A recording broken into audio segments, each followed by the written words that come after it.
네,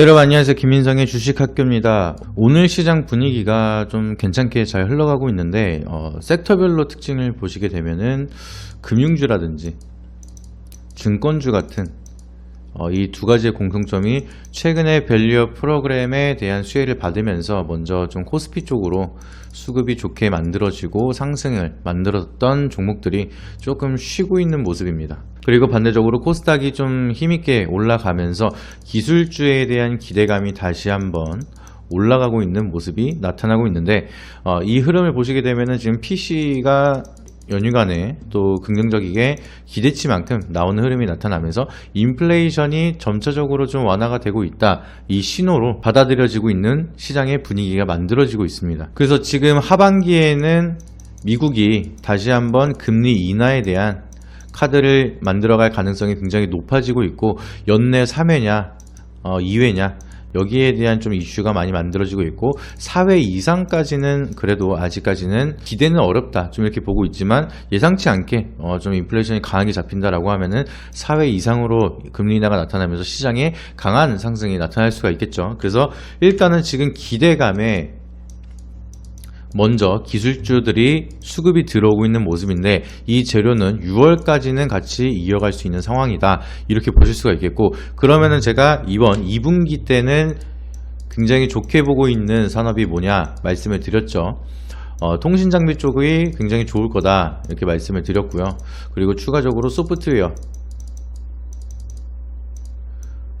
이쪽으로 수급이 좋게 나타날 가능성이 높다. 그리고 반도체도 죽지 않고 계속 움직일 가능성이 높다 이렇게 말씀을 드렸는데, 오늘 소프트웨어, 통신장비, 반도체 모두 좋은 흐름이 나타나고 있습니다. 그래서 전 영상에서 제가 한컴이드랑 한글과컴퓨터 바닥권에서 이제 우리가 주목을 할 필요가 있다, 정고점을 돌파할 가능성이 있다라고 말씀을 드렸고, 또 바닥에서 수급이 들어오면서 오늘 괜찮은 모습이 만들어지고 있는데, 지금 시장 자체가 계속해서 올라간다라고 하면은 두 종목은 계속해서 좋은 흐름을 이어날 수가 있겠죠. 그리고 오늘은 통신장비, 앞전의 영상에서도 한번 말씀을 드린 적이 있는데, 통신장비 쪽도 다시 한번 차트를 만들면서 좋은 분위기를 이어가고 있기 때문에 한 번 더 체크 드리도록 하겠습니다. 그때는 에이스테크랑 솔리드 두 종목을 말씀을 드렸는데, 유증 연기가 되면서 한번 하락이 나타나고 다시 차트를 만들어내고 있는 모습이라 분할 매수로 접근을 해서 좀 이거는 트레이딩 관점으로 보라고 하셨죠. 재무가 그렇게 좋지 않기 때문에 좀 거기에 대한 리스크를 감안을 한다라고 하시면은 트레이딩으로 사고 팔고 반복을 하면서 짧게 매매를 하셔라 이렇게 말씀을 드렸고요. 그리고 좀 실적이 받쳐주는 거는 솔리드 말씀을 드렸었습니다. 그래서 솔리드도 한번 조정을 받고 나서 다시 한번 원위치로 올라오고 있는 모습 나타나고 있는데, 다시 한번 통신장비 쪽에 대한 차트를 만들면서 다같이 한번 상승을 만들 수 있는 대시세를 좀 준비하고 있는 그런 느낌이 많이 만들어지고 있습니다. 그래서 오늘 추가적으로 설명을 드릴 종목은 AP위성 굉장히 좋은 흐름 만들어내고 있고요. 거래대금이 줄어들면서 상승폭을 유지하고 있는 전형적인 우상향 흐름이 나타나고 있습니다. 그래서 지금 이 흐름이 이어진다 하면은 정고점을 돌파하고 올라가면 신고가까지도 우리가 노려볼 수 있는 그런 차트의 흐름을 만들어내고 있기 때문에, 일단 차트적으로도 굉장히 흐름이 좋다라고 말씀을 드리고요. 그리고 지금 6G가 상용화가 된다라고 하면은 가장 수혜를 받을 수가 있는 게 바로 AP위성이죠. 뭐 통신장비 교체 사이클이 나타난다라고 하면 전체적으로 대시세가 나타날 수가 있겠지만, AP위성은 통신장비뿐만 아니라 위성통신장비를 개발하고 또 판매를 하고 있는 그런 사업이기 때문에 가장 큰 수혜를 받을 수가 있다 좀 이렇게 기대를 하고 있습니다. 6G는 저궤도 위성을 사용한다고 말씀을 드렸죠. 그래서 저궤도 위성에 대한 가장 큰 수혜를 받을 수 있는 것은 통신 장비 중에서도 AP위성의 가능성이 굉장히 높다 이렇게 말씀을 드렸고, 이번 6G가 왜 중요한지 전 영상에서도 한번 말씀을 드렸습니다. 5G가 실패한 이유에 대해서 말씀을 드렸죠. 5G가 실패한 이유를 간략하게 설명을 드리면은, 기지국이 있고 전파를 전달하기 위해서는 거기에 대한 중계기들이 필요하겠죠. 근데 이게 빠르면 빠를수록 전파가 되는 거리가 짧아질 수밖에 없습니다. 그래서 4G 때, LTE 때는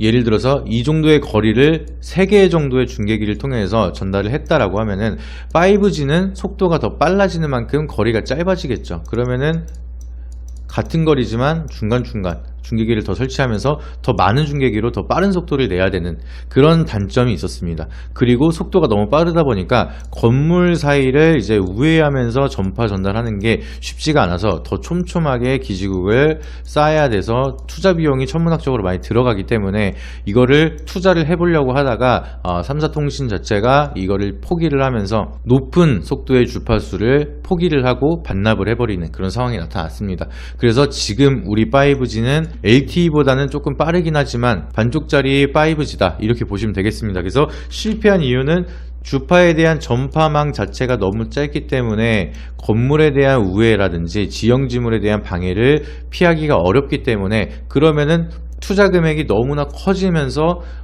인풋 대비 아웃풋이 돌아오는데 좀 리스크가 너무 크기 때문에 투자가 포기됐었다 이렇게 기억을 하시면 되겠습니다. 근데 이번 6G는 그래서 제안을 한 게 저궤도 위성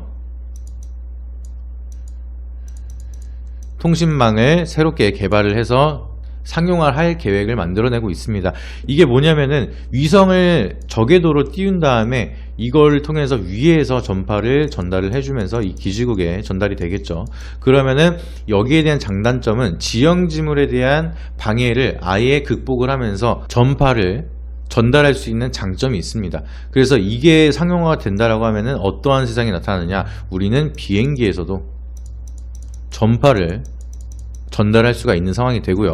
무인도에 가서도 우리는 핸드폰을 쓸 수 있는 세상이 오게 됩니다. 그렇게 되면은 예를 들어서 핸드폰을 갖고만 있다라고 하면은 그동안에는 우리가 찾기 어려웠던 그런 실종자들에 대한 흐름도 굉장히 구하는데 좋은 방안이 될 수가 있겠고요. 무인도라든지 비행기, 그동안에 위성이 터지지 않으면서 전파가 터지지 않으면서 힘들었던 취약점 자체가 없어지면서 삶에 대한 개선이 많이 높아질 수가 있습니다. 그것뿐만 아니라 지금 AI라든지 메타버스, XR, AR, VR 뭐 이런 여러 가지에 대한 전파망이 필요한 산업들이 새롭게 성장을 하고 있는데, 그렇게 되면은 높은 속도로 이제 데이터를 전달을 하거나 높은 파일 처리를 통해서 뭐 화질이라든지 여러 가지 그래픽에 대한 개선이나 품질이 향상이 되는 게 분명하게 필요할 수밖에 없는 세상이 나타나고 있습니다. 그만큼 빠르게 산업이 진화를 하고 있고, 빠르게 이 산업들이 성장을 하면서 데이터에 대한 출력 속도가 빨라지는 것은 필요할 수밖에 없다. 그런 세상이 만들어지고 있다는 겁니다. 그래서 5G보다 확실하게 빠를 수 있는 6G를 상용화하고 표준화를 해야 되는 게 지금 상황이다. 그렇게 되면은 지금 모든 통신 장비에 대한 교체 수요가 맞물리기 시작을 하면서 통신 장비들에 대한 실적이 빠르게 성장을 할 수가 있고요. 그 와중에서 AP 위성은 위성 장비 또한 실적에 대한 수혜를 받을 수가 있기 때문에 실적적으로 굉장히 크게 한번 사이클을 만들어낼 수가 있다, 이렇게 보시면 좋을 것 같습니다. 그리고 이제 추세에 대한 상방 전환을 시도하는 구간이기 때문에 지금을 시작으로 해서 앞으로 전고점 신고가까지 돌파하는 흐름을 한번 기대해 볼 수가 있어서 대시세 한번 바라볼 수 있는 주워 담을 수 있는 줍줍주라고 설명을 드리도록 하겠습니다. 그래서 소프트웨어도 마찬가지고요, 통신 장비도 마찬가지고, 우리가 한 번에 풀매수를 해서 좀 이제 기다리고 바로 올라가는 걸 기대하기보다는 시장에 대한 눌림이 있더라도 큰 사이클은 무시할 수가 없으니까 이 대시세를 만들어낼 때까지 계속해서 모아가는 전략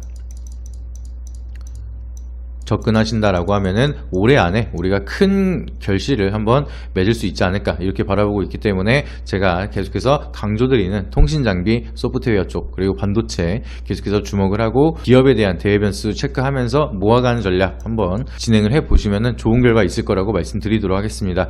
오늘 영상이 도움이 되셨다라고 하시면 구독과 좋아요, 알림 설정 한 번씩 부탁드리고요. 다음에 더 좋은 영상으로 찾아뵙도록 하겠습니다. 이상입니다.